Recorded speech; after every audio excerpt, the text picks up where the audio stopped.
He would be the man if he played now. But in his day, Jack Youngblood was called a stud. The man with thick pipes for arms played in 201 consecutive games, made 17 playoff starts, recorded 8.5 sacks in postseason play, and 2 career safeties. Those digits are all Ram records. And when it was time to man up, nobody was as tough as this guy. He played in 1979 playoffs with a fractured fibula. Blood had such a career we could go on forever, so we'll wrap it up like Jack wrapped up quarterbacks. He was Defensive Player of the Year twice and named to the NFL's 1970 All-Decade Team. And the tough guy from Florida was inducted into the Hall in 2001. Now that's a legend.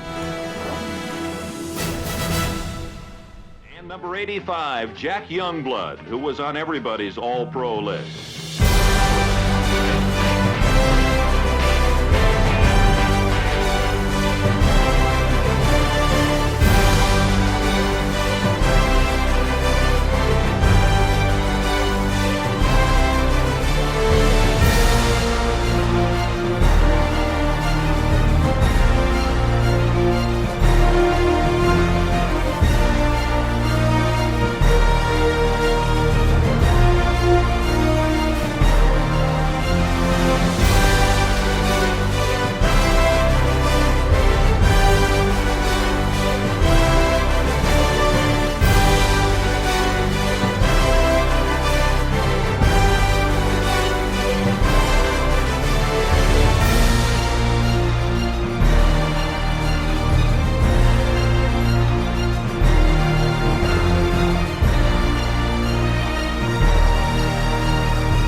Jack Youngblood, number 85.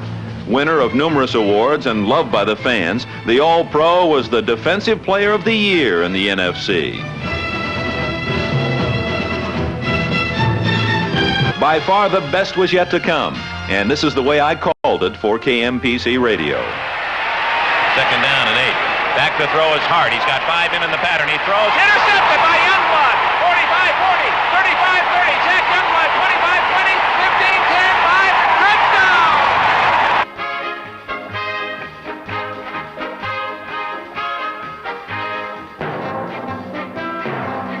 And when bacon was done sizzling, Jack Youngblood kept the pressure on.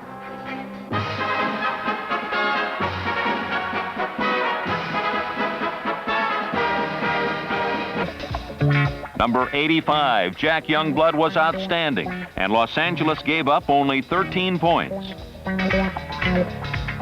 However, 10 minutes before game time, Roman Gabriel came up sore-armed. Defensive end Jack Youngblood, number 85, in only his 3rd year made the Pro Bowl and put on an outside rush, quick, all-encompassing, and impossible to escape.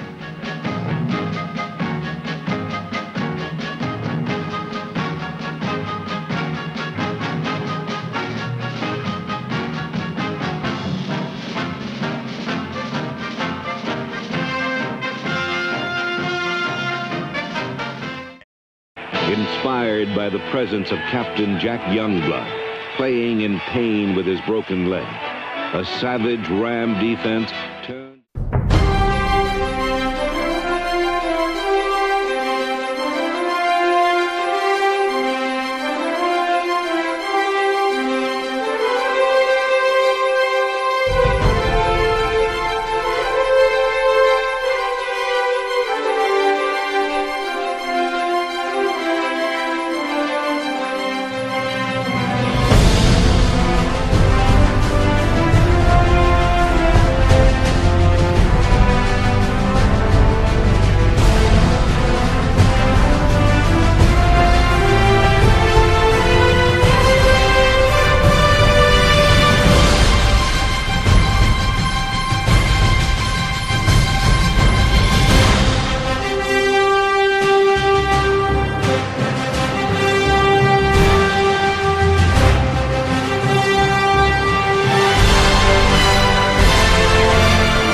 The season of '79 began amid the sweat and strain of summer camp with a record -7 yards of total offense. To the right of your screen. Boy, is that Dryer quick. Run, Jack, run. And the turn Featured a superior secondary, superb line backing, and an overpowering front four of Jack Youngblood, Mike Fanning, Larry Brooks, and Fred Dryer. While perennial All-Pro Youngblood is the captain and emotional leader, He plays as the Rams erupted for 28 points in the first half.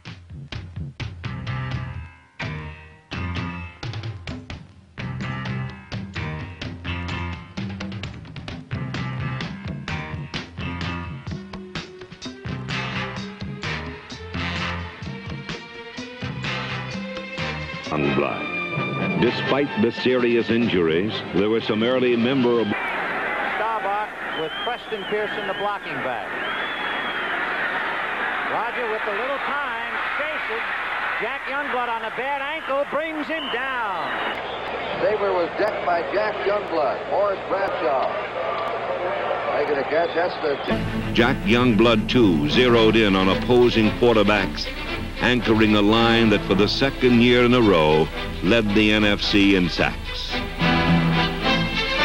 period. Tarkenton gives to Foreman. Jack Youngblood. Before he gets back to the line of scrimmage, Youngblood makes the tackle. It's almost like he was handed the ball off. And he can run. But Los Angeles again got tough.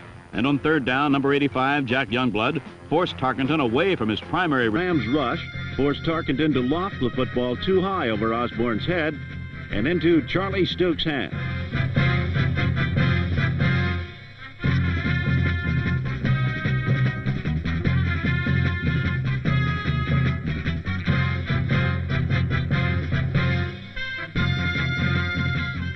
Tight with the... Isolated action of Yeri trying to get an angle on Youngblood and getting nothing of number 85.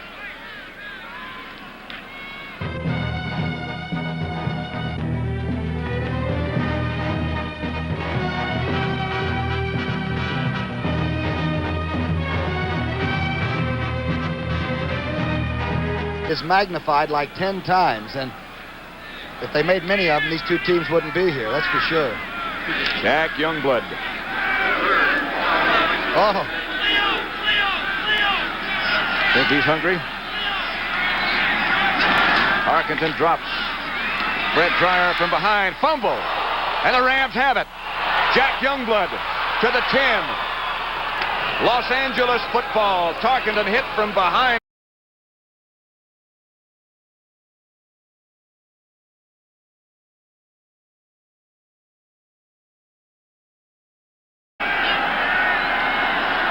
Minnesota football, but this is all academic. Down goes Tarkenton, and the struggle ensues, and the clock is going to run out. It's going to be all over. Minnesota, trip number 4 to the Super Bowl. Tempers are still flaring, but the clock is still running. This one's over. 10 years ago, when he first took the field as a pro. Now, as an NFL fixture, Jack Youngblood finds himself facing a new challenge, defensing throw ball. He slithered in there pretty well, Hank. Well, I think what happened, watch the guard pull, watch the right guard pull, and Youngblood follows the pull of the tackle and the guard and gets good penetration. Nobody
performances and inspirational courage. A reason for team pride. The squad lost 9 starters and rarely were able to field their best players. Despite the loss of key people, the Rams survived without a marked decline in performance. 40% of the time. 3rd down and 4 for Lomax. Look to go on top. There's trouble. And Lomax is going to run, and he's down. Though not a dominant force, the defense made its presence felt. They were 11 men, led by one great player. That's been the motto and the focus of our defense all year long. 11 people going to the football all the time, no matter where it is on the field. 11 men to the football at all times. An apt motto for this group.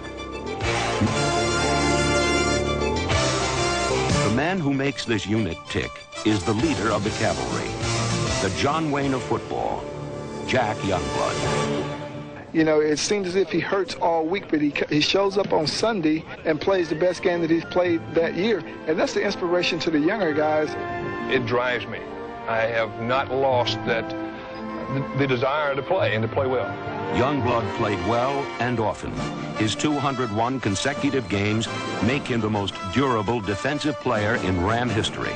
Despite extra attention, he has been named All-Pro 7 times, Player of the Year twice, and his never-say-die style will surely elect him to the Pro Football Hall of Fame. As usual, Youngblood was the leader in sacks. The game came down to the final seconds when Jack Youngblood saved the upset with a blocked field goal on the final snap. Youngblood's clutch play, along with his trio of sacks, ended the Cardinal win streak and prompted John Robinson to call the 14-year veteran defensive end the best football player he's ever been around.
Jimmy Hart tossed this pass out into the right flat, and Jack Youngblood, who can run about as fast as any defensive lineman, well, his teammate Freddie Pryor probably can keep up with him. But now, the #1 gutsiest performance of all time.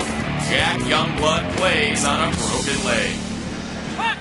In pro football, playing with pain is a big part of the game. ID, playing tough. The former LA Ram defensive end, Jack Youngblood, went well beyond the call of duty. Now that's a tough guy. If there could be a logo for tough man of the NFL, it's Jack Youngblood. First of all, listen to the name. Jack Youngblood. Jack Youngblood. Jack Youngblood. Well, to consider that Jack Youngblood played throughout the playoffs in the Super Bowl with a broken leg, you either have to say he's the gutsiest player of all time or the craziest. And I know he isn't the craziest, so he's the gutsiest. Even today, you see him at the Hall of Fame. He does look like he could suit up and kick your ass. Well, I'm not going to argue with Jack. Let's start naming football players who have played in Super Bowls, played in championship games with broken legs. Fumble and almost picked off by Youngblood. I would imagine it's a very short list, and it's one of the reasons he's number one on yours.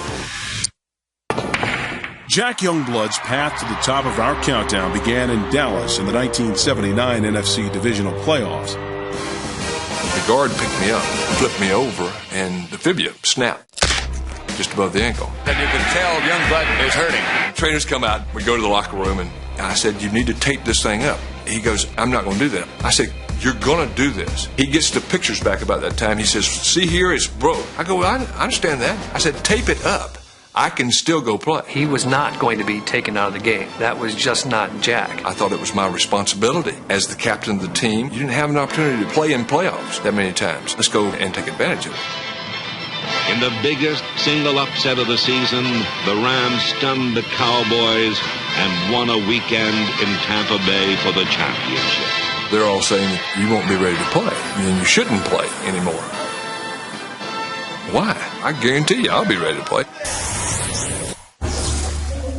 Jack Youngblood is the Marlboro Man. He will just whip your ass by looking at you. He epitomized the tough football player, and the guy you see holding the helmet, you know, with the mud all of him, you know. If you want to be in the trenches with somebody, you want to be in the trenches with Jack Youngblood. It was a Ray Nitschke, a Chuck Bednarik. I always kind of thought of Jack and John Wayne as the same, that old swagger, you know, how you doing, Eric? You know, Jack Youngblood. You just knew that John Wayne was going to get the bad guy. You just knew Jack was going to muscle his way into the backfield, sack a quarterback, and make a play that really was a difference in the game. He did it every single week. The week after he broke his leg in Dallas was no exception. The Rams appeared in the NFC Championship game.